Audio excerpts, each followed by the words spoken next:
আচ্ছা, সপ্তম শ্রেণীর যে টেক্সট বুক ব্লসমস, এখানে পৃষ্ঠা নম্বর ৭০ এবং ৭১-এ যে আমাদের পাঠ্যসূচির সাথে যে ব্যাকরণটা থাকে, টেক্সচুয়াল গ্রামার, সেখানে আলোচনার বিষয়বস্তু হলো প্রেজেন্ট পারফেক্ট টেন্স এবং পাস্ট পারফেক্ট টেন্স।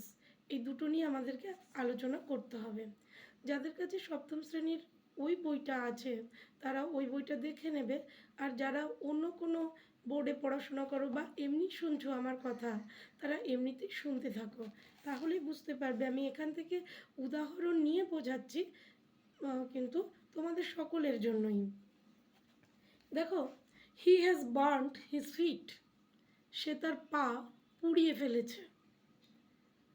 বালু has spoken on his behalf, তার প্রতিনিধি হয়ে বালু কথা বলল।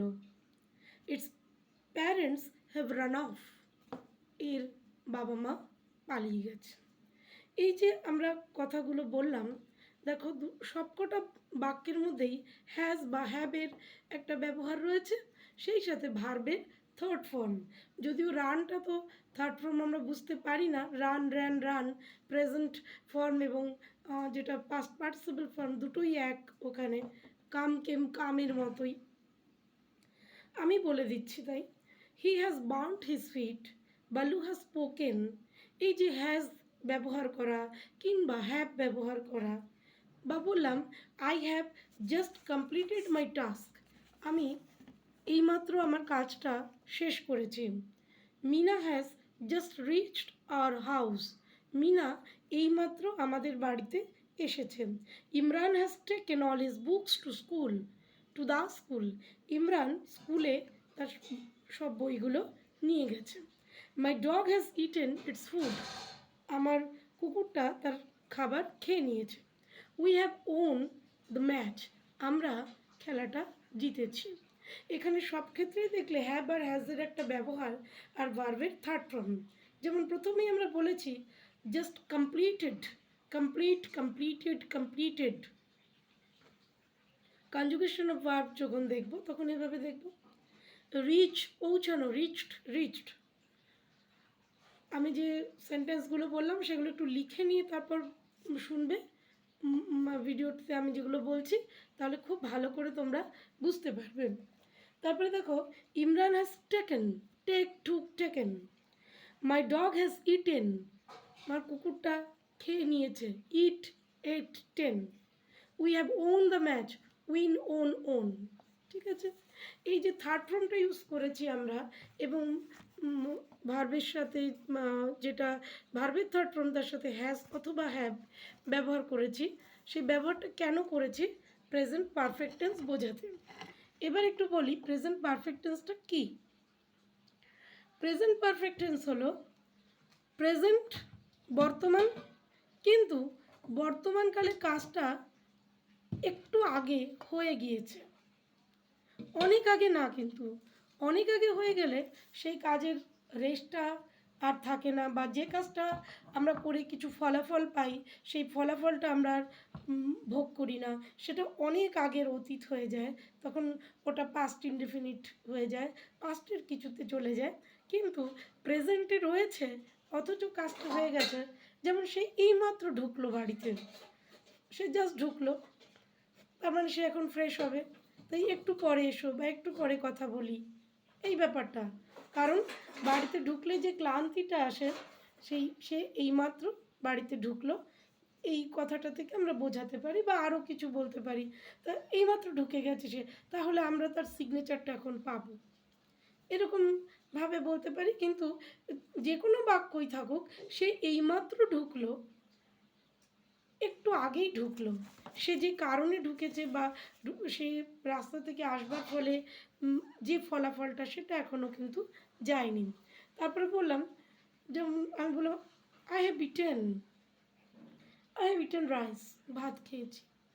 যখন বলি ভাত খেয়েছি, তার মানে আমরা খাই কেন? আমাদের খিদে পায় বলে, খিদেটা মেটানোর জন্য খাই। এবং আই হ্যাভ ইটেন রাইস, আমি ভাত খেয়েছি, তার মানে হচ্ছে আমি এখন আর কিছু খাবো না, কারণ আমার খিদেটা নিবৃত হয়ে গেছে, আমি এখন আর কিছু খাবো না। সেটা আমরা বোঝাই।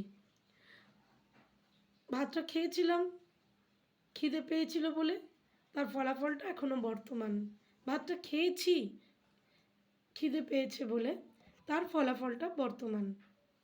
এবং যদি বলি আই এট রাইস, তাহলে আমি ভাত খেয়েছিলাম, সেটা কিন্তু আমি আগে খেয়েছিলাম, আমার এখন অলরেডি আবার খিদে পেয়েও গেছে, সেটা পাস্ট। কিন্তু যদি কাজটা এই মাত্র হয়েছে বোঝায়, সেক্ষেত্রে কিন্তু আমি ভাত খেয়েছি, এই মাত্র খেয়েছি, আই হ্যাভ ইটেন রাইস। এই ব্যাপারটা হচ্ছে প্রেজেন্ট পারফেক্ট টেন্স। ঠিক আছে, প্রেজেন্ট পারফেক্টের ব্যবহার এভাবে আমরা করতে পারি, এভাবে যে কাজটা এই মাত্র শেষ হয়েছে। আমি যে সেন্টেন্সগুলো তোমাদেরকে বলে দিয়েছি ওই ব্লসমস বইটা দেখে, সেখানেও কিন্তু প্রত্যেকটা সেন্টেন্সের অর্থ বোঝায় যে এইমাত্র কাজটা শেষ হয়েছে, শেষ হয়েছিল না। শেষ হয়েছিল মানে সেটা কিন্তু সুদূর অতীতের, সুদূর অতীত বলতে অতীতেই চলে গেল, সেটা বেশ একটু দূরে, প্রেজেন্টের গণ্ডিটা ছাড়িয়ে সেটা চলে গেল, কিন্তু কাজটা করেছে, জাস্ট হয়েছে, এটা বোঝালে আমি এসেছি, শেষে কিন্তু ছিলাম এরকম কিছু নেই, তো সেটা আমরা তখন বলতে পারি এটা প্রেজেন্ট পারফেক্ট টেন্স। এটা খুব মজার বিষয় যে কাজটা একটু আগে শেষ হয়েছে, তার ফলাফল চলছে। ঠিক আছে, এই প্রেজেন্ট পারফেক্ট টেন্সের ক্ষেত্রে আমরা কিভাবে বাক্যটা গঠন করি, সাবজেক্টের পরে হ্যাভ বা হ্যাজ দিই। সেটা হ্যাভ হবে বা হ্যাজ হবে, সেটা ডিপেন্ড করছে সাবজেক্টটা কী তার ওপর। আমরা জানি কোথায় হ্যাভ হয় কোথায় হ্যাজ হয়। আর ভার্বের থার্ড ফর্মটা ইউজ করি, তার জন্য কনজুগেশন অফ ভার্বসের যে লিস্টটা আছে পিসি দাসে বা যে কোনো বইতে, সেটা আমরা একটু ভালো করে পড়ে ফেলবো, বাংলাগুলো পড়বো, সেই সাথে ইংরেজি শব্দগুলো পড়ে ফেলবো, যেগুলো ক্রিয়া আছে, তিনটে রূপ তার আছে, সেগুলো পড়ে ফেলবো। তাহলে পাস্ট পারফেক্ট টেন্সটা নিয়ে আমাদের আর ভাবতে হবে না যে কী হবে, যেন কী হতে পারতো এখানে, এইগুলো ভাবতে হবে না। ঠিক আছে, আর ভয়েস চেঞ্জ যখন আমরা করবো তো সবেতেই তো তখন পাস্ট পারফেক্ট লাগবেই, ওটা তো পড়তেই হবে না। ঠিক আছে, দুপুরবেলার ভিডিও এই অবধি, তোমরা শুনো আমার কথা, পরবর্তী ভিডিওতে আরও কিছু বলবার চেষ্টা করব, মন দিয়ে শুনো।